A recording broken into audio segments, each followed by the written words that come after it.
Vibrational Cleanup, Part 3. Now, within this segment, I thought that I would do something different.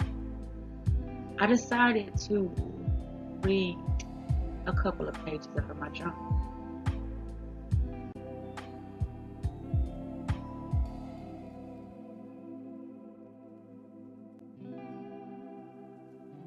Last night, I cried so hard because of a movie called Beyond the Lights.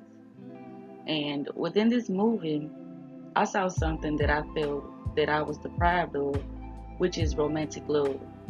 Sometimes I tell myself, I love too hard, meaning the way I express my love for the next person, it doesn't be reciprocated very well because it comes out as if I'm trying to control their life or their mind. When in reality, all I'm doing is seeing through their darkness and only want to help as me being able to see through people's flaws or weaknesses.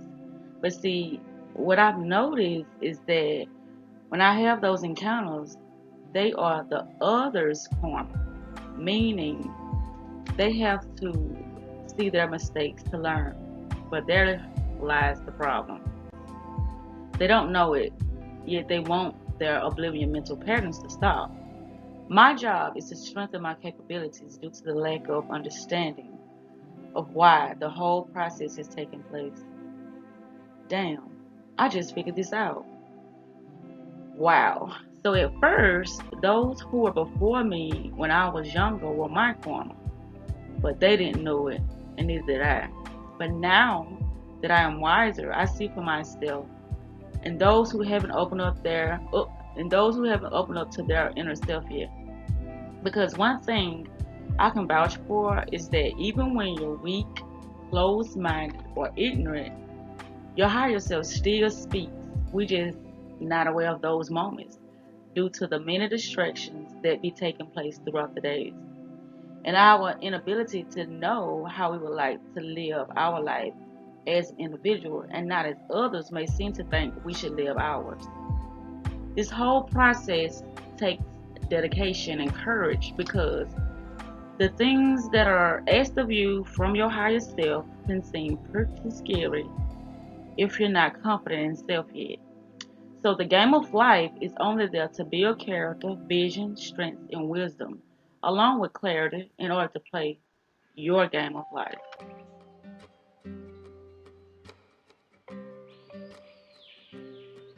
But in order to really activate this business of deliberate creating, there is a gestation process, a process of becoming.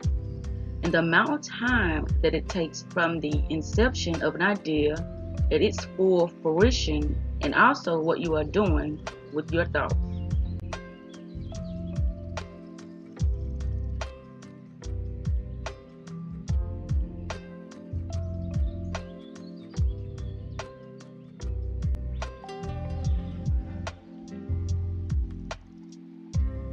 A lot of times you don't feel that it is fair for you to have to take responsibility for what you are doing with your thoughts.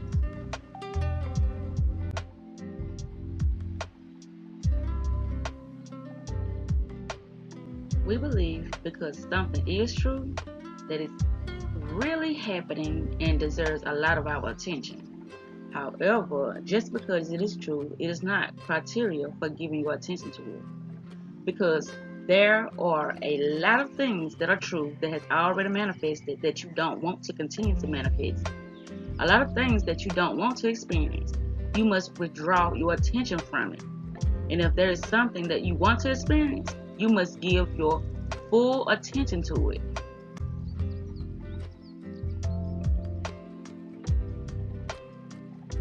But what throws us off sometimes is that we think we are thinking about what we want, when what's really going on is you're thinking about the absence of what you want because you think the subject is enough, but it's not.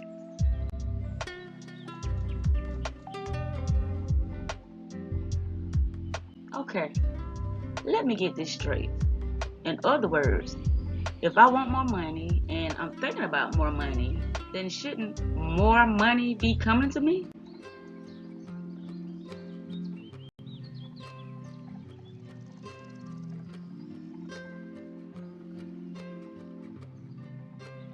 The way you can tell whether you are on the vibrational frequency where abundance is or whether you're on the vibrational frequency where lack of abundance is by the way you feel.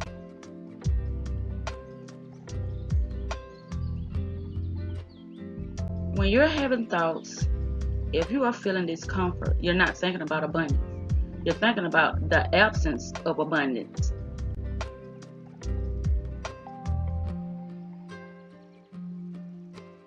And the more you do that, the more you sort of set it into stone. It isn't that way at all.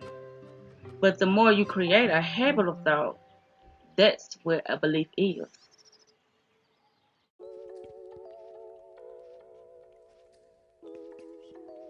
A belief is just a thought that you continue to think. And the reason that you continue to think it is because you've already been thinking it. And the reason that you've already been thinking it and you continue to think it is because law of attraction is making that thought that you've already been thinking that you continue to think more.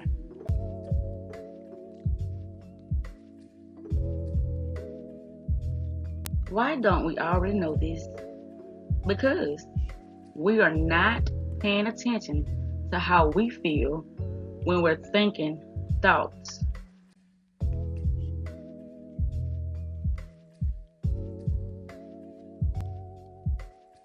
Before I conclude this segment, I would like to share something with you guys. It's called getting a head start of your days is crucial. Here's why. Because you need your ears, eyes, and energy, undivided attention before anything and anyone outside of you can gain access to your portals. Yes, you have 7 energy vortexes that allows you to command, change, and experience any part of your life that you're willing to understand to better prepare yourself for your vision as it becomes more and more clear with each encounter with your past, which is your future self, made simple. See, you have to keep a close watch on the rearranging of events unless you begin to experience things that are not of your creation. Why? Well, because each encounter you experience throughout your days requires certain aspects of your lower self and your higher self.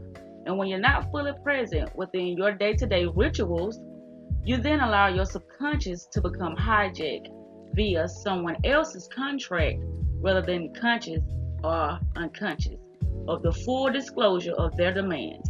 Unfortunately, our biggest mistake is partnering up with individuals that doesn't have the same vision such as ourselves.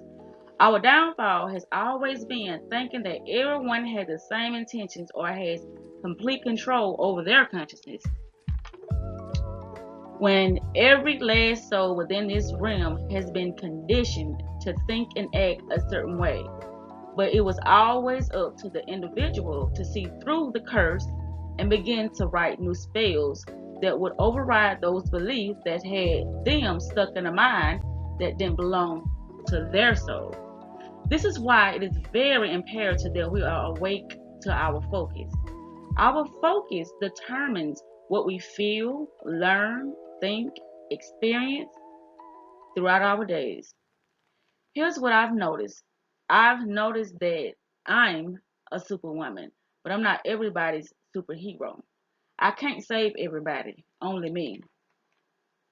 Life is an emotional mirror. If you put yourself in an emotional state where your intents were already answered, this is how you attract that reality to yourself. Your life is a frequency, a vibe that comes with its own terms and agreements that only you can bring about within your world. The most important conversation that you will ever have is the one between you and your higher self. Each moment within your emotional reaction, you speak to the spiritual forces that are surrounded within your current space.